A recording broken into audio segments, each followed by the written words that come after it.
उर्दू खबर के मुअज़्ज़िज़ दोस्तों, मैं हूं माजिद मलिक और आप तमाम देखने और सुनने वालों को अस्सलाम वालेकुम। दोस्तों, शादी एक ऐसी रस्म है जिसको तमाम मज़ाहिब के लोग अपनी रिवायात और सकाफत को मद्देनजर रखते हुए अंजाम देते हैं, जिनमें कुछ मज़ाहिब के लोग बहुत ही मुहज़्ज़ब तरीके से ये फ़र्ज़ अदा करते हैं, जबकि कुछ में शरारत का अंसर भी पाया जाता है और कुछ मज़ाहिब में तो शादी पर गलीज़ रस्में भी अदा की जाती हैं।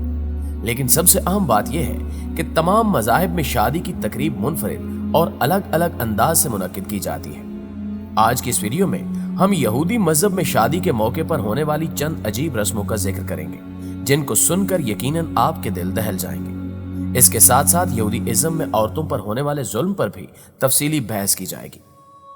नाज़रीन ग्रामी, यहूदियत में शादी को मर्द और औरत के दरमियान एक ऐसा बंधन तस्वुर किया जाता है जिनमें उनके अकीदे के मुताबिक खुदा बजाते खुद शामिल होता है।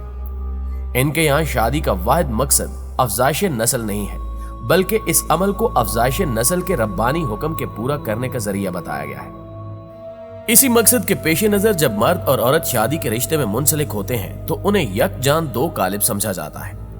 अगर कोई यहूदी मर्द शादी न करे तो तलमूद की निगाह में वो एक नामुकम्मल मर्द है।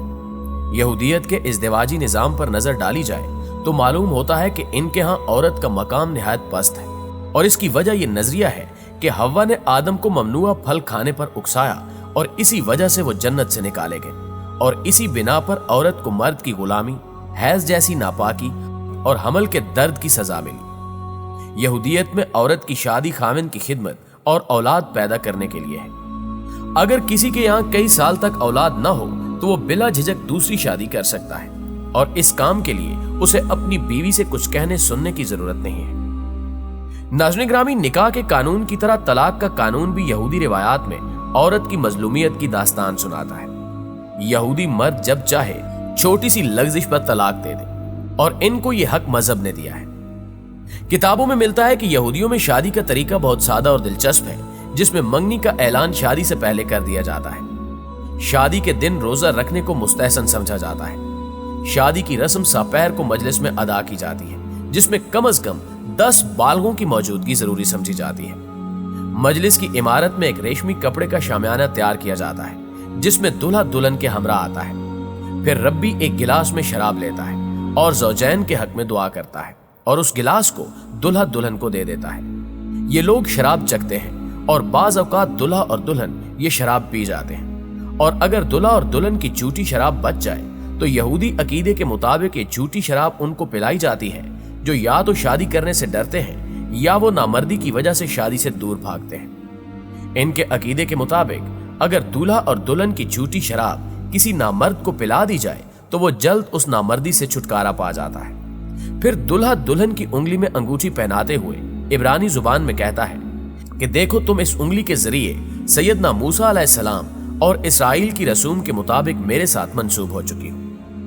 फिर शादी के अहदनामे को आरामी जुबान में रब्बी बा आवाज से बुलंद पड़ता है। इसके बाद शराब का एक गिलास लेता है और दुआ करके फिर ज़ौजैन को देता है, जिसे वो दोनों चख लेते हैं। यहूदी मजहब में शादी की बहुत ही अहम रस्म गिलास तोड़ना है, जिसमें दूल्हा दुल्हन शराब पीने के बाद गिलास को जमीन पर रखते हैं और दूल्हा गिलास को अपने दाएं पांव से तोड़ता है, और सब लोग मजल तूब यानी खुशकिस्मत पुकारते हैं। इस गिलास को तोड़ने की वजह यह बयान की जाती है कि यहूदी तारीख में इन पर जो जुल्म ज्यादतियां हुई हैं उसकी याद में ही गिलास तोड़ा जाता है, ताकि शादी के इस पुरमुसरत मौके पर भी इस जुल्म ज्यादती को याद रखा जाए। बाद यहूदियों के नजदीक इस गिलास को तोड़ने का मकसद ये है कि गिलास के टुकड़े ये बताते हैं कि दुल्हा और दुल्हन कब तक शादी के बंधन में रहेंगे, यानी उनकी शादी कब तक कायम रहेगी।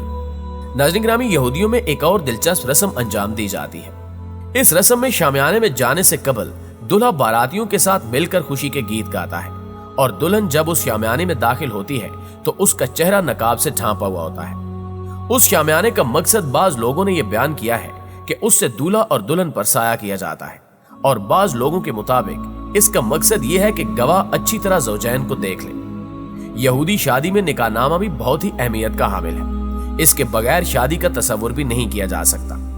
इस निकाहनामे को यहूदी इस्लाम में कतूबा कहा जाता है। इस निकाहनामे में दूल्हा ये अहद करता है कि वो अपनी बीवी को मेहर देगा जो तलाक या उसके मरने की सूरत में उसके काम आएगा, और वो भी ये अहद करता है कि वो अपनी बीवी को नानो नुफ्ता देगा और उसकी जिस्मानी ख्वाहिशात को भी पूरा करेगा। ये निकाहनामा हाजरीन के सामने ऊंची आवाज से पढ़ा जाता है ताकि तमाम लोग इस निकाहनामे की इबारत को सुन सके और उस पर गवाह बन सके। यहूदी इसे बहुत कीमती और मुबारक ख्याल करते हैं, इसलिए इसे बहुत खूबसूरत अंदाज में फ्रेम कराकर घर में लगाया जाता है। मुअज़्ज़िज़ दोस्तों, बाकी इल्हामी मज़ाहिब की तरह यहूदियत में भी औरत के महर का तसव्वुर मिलता है, लेकिन यहूदी कानून में महर को औरत का मुआशी हक नहीं समझा जाता, इसलिए इसे इतनी अहमियत भी नहीं दी जाती। इसी वजह से यहूदी कानून में इसका तज़किरा इशारतन तो मिलता है मगर सिराहतन इसका जिक्र नहीं मिलता। बाइबल में भी इस महर का जिक्र इशारतन मौजूद है, जिसका तर्जमा कुछ यूं है, अगर कोई मर्द किसी कंवारी को जिसकी निस्बत ना हुई हो फिसलाकर उससे मुबाशरत करे तो वो जरूर ही उसे महर देकर उससे ब्याह करे, लेकिन अगर उसका बाप हरगिज राजी ना हो कि उस लड़की को उसे दे तो वो कंवारियों के महर के मुवाफिक उसे नकदी दे। ख्वातीनो हजरात, मजहब यहूद में मियाँ बीवी की इज़्दिवाजी जिंदगी को गहरी अहमियत हासिल है।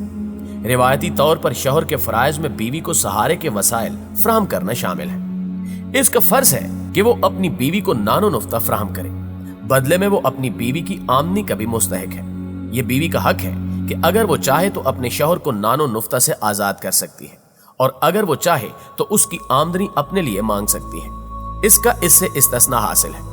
इसके लिए जो दस्तावेज फराहम की जाती है उसे कतूबा यानी निकाहनामा कहते हैं। जबकि यहूदियत में इज़्दिवाजी जिंदगी के साथ साथ जिनसी ताल्लुकात को भी बहुत ज्यादा अहमियत हासिल है।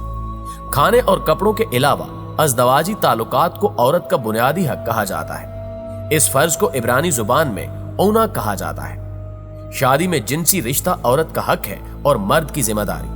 अगर दोनों में से कोई भी साथी इस अमल में हिस्सा लेने से इनकार करे तो उसको सरकश समझा जाता है और दूसरा शरीक तलाक के लिए अदालत से रुजू कर सकता है।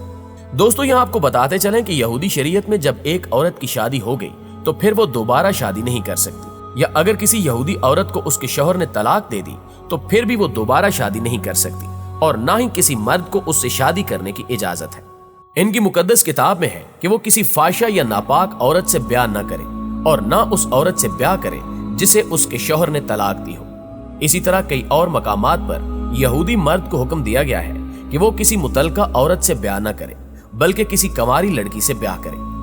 अगर किसी औरत का शौहर मर जाए तो उसके लिए यहूदी कानून में ही हुक्म रिवाज था कि वो अपने शौहर के भाई से शादी करे और उससे शादी होने वाला पहला बच्चा भी उसका नहीं बल्कि उसके मरहूम भाई का शुमार होता था।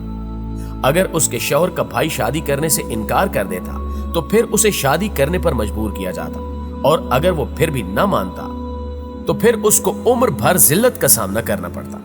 नाज़रीन गिरामी, अगर यहूदियत में औरत के मकाम पर नजर डाली जाए तो औरत को इंतहाई पस्त मकाम हासिल है। इस मजहब में औरत को टिश्यू पेपर की तरह इस्तेमाल करके फेंक दिया जाता है। छोटी से छोटी बात पर भी तलाक दे दी जाए तो मर्द को बुरा नहीं समझा जाता बल्कि औरत को ही गुनाहगार ठहराकर धुतकार दिया जाता है। जबकि दूसरी जानिब इस्लाम ने औरत को मुख्तलिफ नजरियात और तसव्वुरात के महदूद दायरे से निकाल कर बैसियत इंसान के औरत को मर्द के यकसा दर्जा दिया।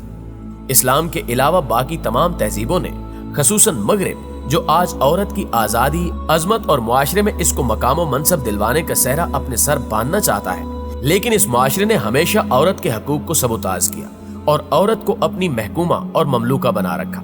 अलावा अजीम मज़ाहिब और खसूसन बड़ी बड़ी तहजीबों ने सिन्फ़े नाजुक को नापाक बताकर उसका रुतबा और भी कम कर दिया, मगर इस्लामी तहजीब ने औरत को अजीम मकाम दिया, बल्कि कायनात का अहम तरीन जुज़ करार दिया। जी तो प्यारे दोस्तों, ये थी हमारी आज की दिलचस्प और मालूमाती वीडियो। अगर वीडियो अच्छी लगे तो इसे लाइक करते हुए अपने दीगर दोस्तों के साथ भी शेयर कर दीजिए। इंशाल्लाह आपसे मुलाकात होती है अगली वीडियो में। तब तक अपना और अपने प्यारों का ढेर सारा ख्याल रखिएगा। अल्लाह निगहबान।